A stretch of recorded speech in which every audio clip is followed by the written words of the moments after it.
Hello बच्चों, तो कैसे हैं आप लोग। उम्मीद करता हूँ आप बढ़िया होंगे। तो आज इस वीडियो के अंदर हम बात करने वाले हैं थर्मोडायनेमिक्स के इंपॉर्टेंट क्वेश्चन के बारे में।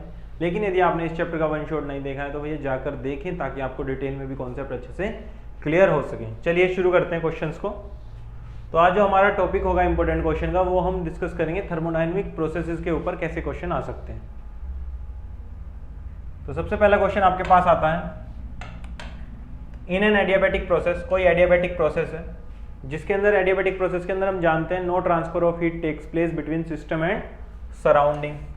सो choose the correct option for free expansion. Free expansion के लिए हमने करेक्ट ऑप्शन चूज करना है।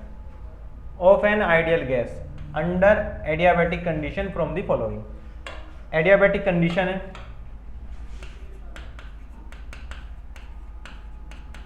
यदि कहीं पर एडियाबैटिक है इसका मतलब Q क्या होगा, जीरो होगा, यानी हीट में कोई चेंज नहीं आएगा। फ्री एक्सपेंशन है, यदि कहीं पर लिखा है फ्री एक्सपेंशन तो इसका मतलब W क्या है, जीरो। और हमें पता है डेल U इजिकल टू क्या होता है, Q प्लस W। तो Q जीरो, W जीरो, तो डेल U इजिकल टू क्या होगा, जीरो प्लस जीरो, और जीरो प्लस जीरो जीरो, यानी डेल U भी क्या हो जाएगा इसके लिए, जीरो हो जाएगा। इसका मतलब इस पर्टिकुलर एडियाबैटिक और फ्री एक्सपेंशन के लिए Q जीरो, W जीरो, तो डेल्टा U भी जीरो, और डेल्टा U जीरो तो चेंज इन टेम्परेचर भी जीरो होगा। तो यहाँ पर आंसर सी क्या हो जाएगा, करेक्ट हो जाएगा। सी ऑप्शन क्या हो जाएगा, करेक्ट हो जाएगा। तो फ्री एक्सपेंशन जीरो है, Q जीरो है, डेल U जीरो है, इसका मतलब डेल T भी जीरो है। चलिए आगे क्या कह रहा है अगला क्वेश्चन। अगला क्वेश्चन कहता है predict the change in internal energy for an isolated system. Isolated system का मतलब होता है ऐसा सिस्टम जो एडियाबैटिकली हो रहा हो। एडियाबैटिकली हो रहा है तो जीरो क्या होगा, Q जो है वो जीरो हो जाएगा। कांस्टेंट वॉल्यूम है यानी डेल्टा V भी जीरो है, डेल्टा V जीरो है तो W भी जीरो है, और यदि Q जीरो, W जीरो तो इंटरनल एनर्जी में चेंज Q प्लस W होता है, तो जीरो हो जाएगा ये भी, यानी डेल्टा U भी जीरो हो जाएगा किसी भी आइसोलेटेड सिस्टम के लिए यदि वो कांस्टेंट वॉल्यूम पर रखा हो। तो डेल्टा U यहाँ पर क्या हो गया, जीरो।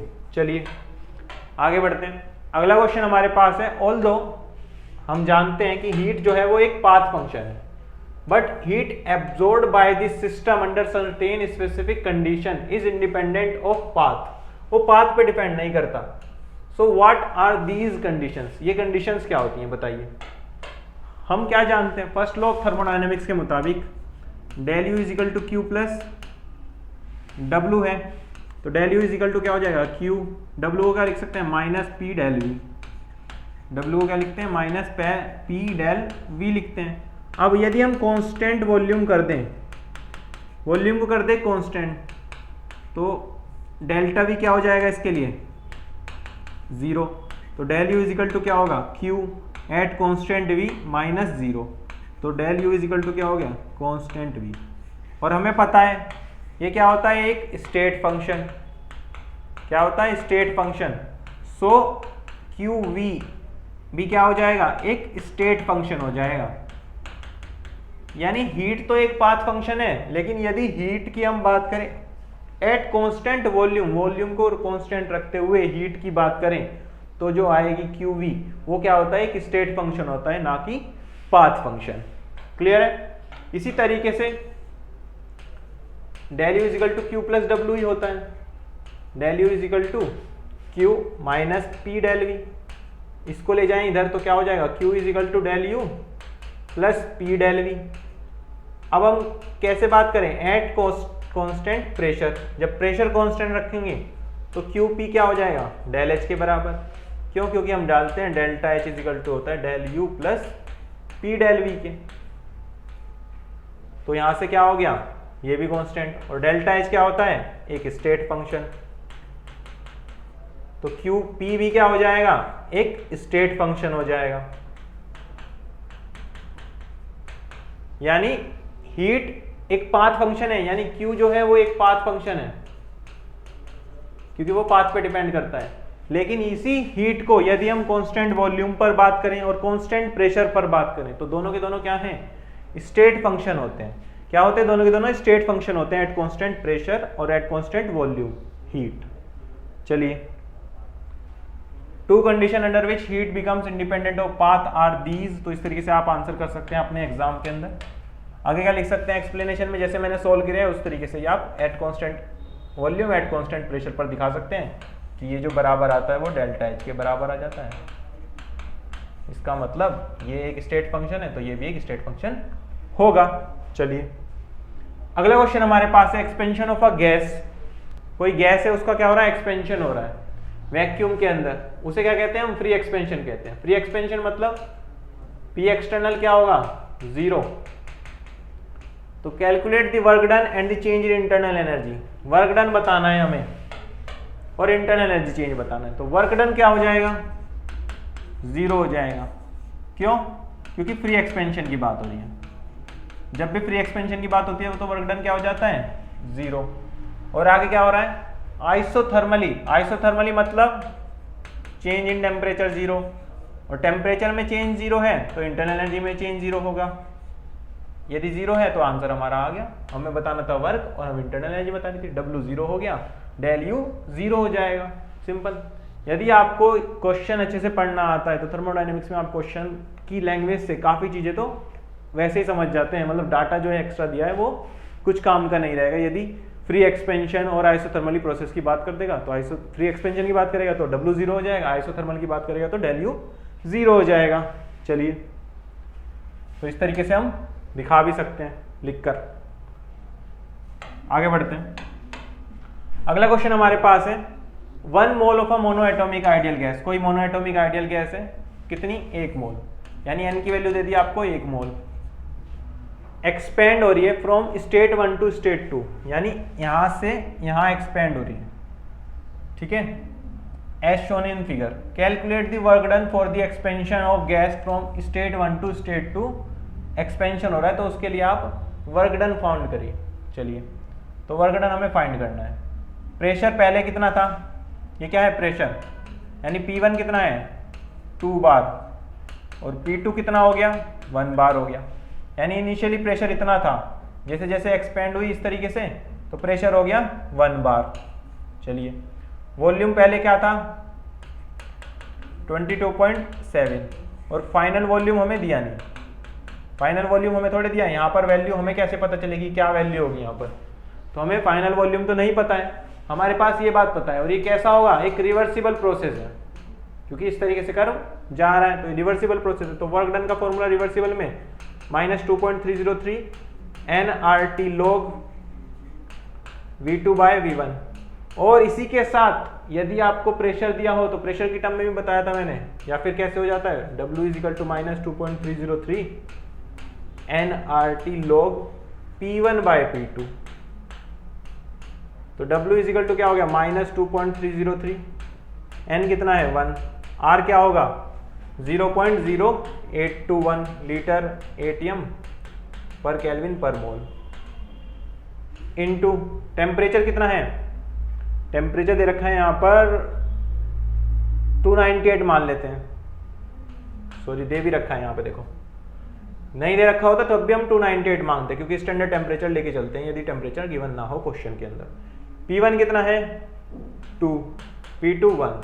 चलो, तो W = क्या हो गया -2.303 into 0.0821 litre ATM into log 2 into 298। तो W को हम सोल्व करेंगे यहाँ से।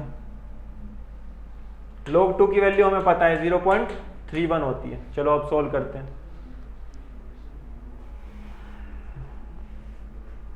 माइनस के 2.303 इंटू 0.0821 इंटू 298 इंटू 0.31, तो कितना हो जाएगा ये माइनस के 17.46 लीटर ATM। 100 से गुना कर दो इसे तो कितना हो जाएगा माइनस के 1746.68 जूल। तो यह क्या आ गया, वर्क डन आ गया। तो हमारे पास वर्क डन कितना आ गया -1746.46। ठीक है, इतना वर्क डन चल जाएगा क्योंकि बड़ी एनर्जी की बात कर रहे हैं तो बड़ी में छोटी वैल्यू इस तरीके से मैनेज कर सकते हैं, कोई दिक्कत नहीं। क्लियर है, यहाँ तक आंसर ये बिल्कुल सही आ गया है। चलिए आगे बढ़ते हैं। अगला क्वेश्चन हमारे पास है, an ideal gas is allowed to expand against a constant pressure. Constant pressure दिया है आपके पास, यानी पी एक्सटर्नल दिया है, कितना है 2 बार, और एक्सपेंशन कैसे हो रहा है 10 वॉल्यूम से, यानी V1 कितना है 10, V2 कितना है 50 litre in one step. Single step में हो रहा है। सिंगल स्टेप जब भी कहें तब भी इरिवर्सिबल, और कांस्टेंट प्रेशर की बात करें तब भी इरिवर्सिबल है। इसका मतलब ये सारी कंडीशन किसके लिए है, इरिवर्सिबल प्रोसेस के लिए है। ठीक है, इरिवर्सिबल प्रोसेस हो रहा है, रिवर्सिबल प्रोसेस हो रहा है, ये हमें क्वेश्चन के अंदर पढ़ के समझना होगा। ठीक है, जैसे कांस्टेंट लिखा हो कहीं तो हम कहेंगे इरिवर्सिबल हो रहा है, या फिर वन स्टेप का है तब भी हम कहेंगे कि इरिवर्सिबल प्रोसेस की बात हो रही है।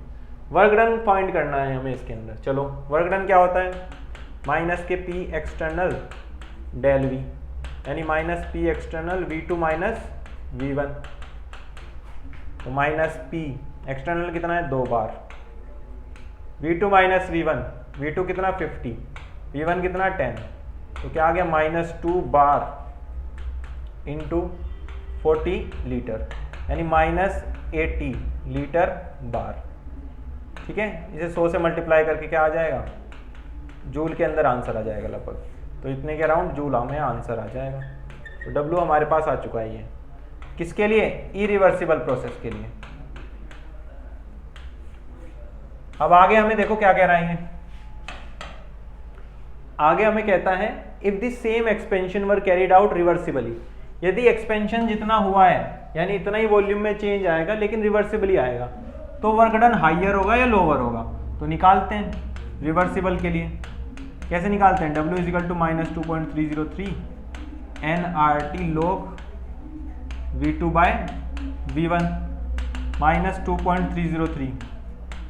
नंबर ऑफ मोल्स कितने हैं यहाँ पर दिए हैं क्या, कहीं नहीं दिए, तो 1 ही मान लेते हैं। R की वैल्यू रखो 8.314 जूल पर केल्विन पर मोल, इनटू टेम्परेचर कितना है, टेम्परेचर भी नहीं दिया, तो 298 ही मान लेंगे, into log V2 by V1, V2 कितना है 50, V1 कितना है 10, ये क्या हो गया log 5 हो गया, -2.303 इंटू 8.314 इंटू 298, log 5 की वैल्यू होती है 0.7, log 5 की वैल्यू होगी 0.7। इसी तरीके से log 2 की वैल्यू भी ध्यान रखनी है 0.31, log 3 की वैल्यू 0.47, 0.31, 0.47, 0.7। चलो ये किस में आ जाएगा, जूल के अंदर आएगा आपका आंसर। चलिए अब फाइंड करते हैं इसको मल्टीप्लाई करके, 2.303 into 8.314 into 298 into 0.7, 303 into 8.314 into 298 into 0.7, क्या आ गया माइनस के,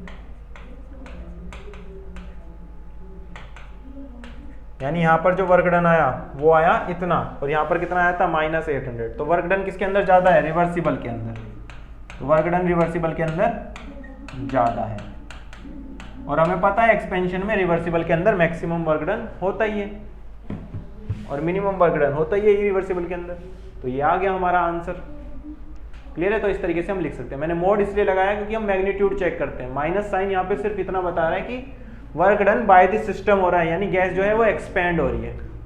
क्लियर है, तो इस तरीके से हम जो है डिफरेंट प्रोसेस के ऊपर क्वेश्चन को ध्यान से पढ़कर कर सकते हैं। चलिए मिलेंगे अगली वीडियो में, तब तक के लिए अपना ध्यान रखें और अच्छे से पढ़ते रहें, और साथ ही साथ इस चैप्टर के माइंड मैप हो गया, इंपॉर्टेंट क्वेश्चन हो गया, या फिर वन शॉट हो गया, उसको जरूर देखें ताकि आप अपने एग्जाम में अच्छे से फोड़ सकें। चलिए मिलते हैं अगली वीडियो में, बाय बाय।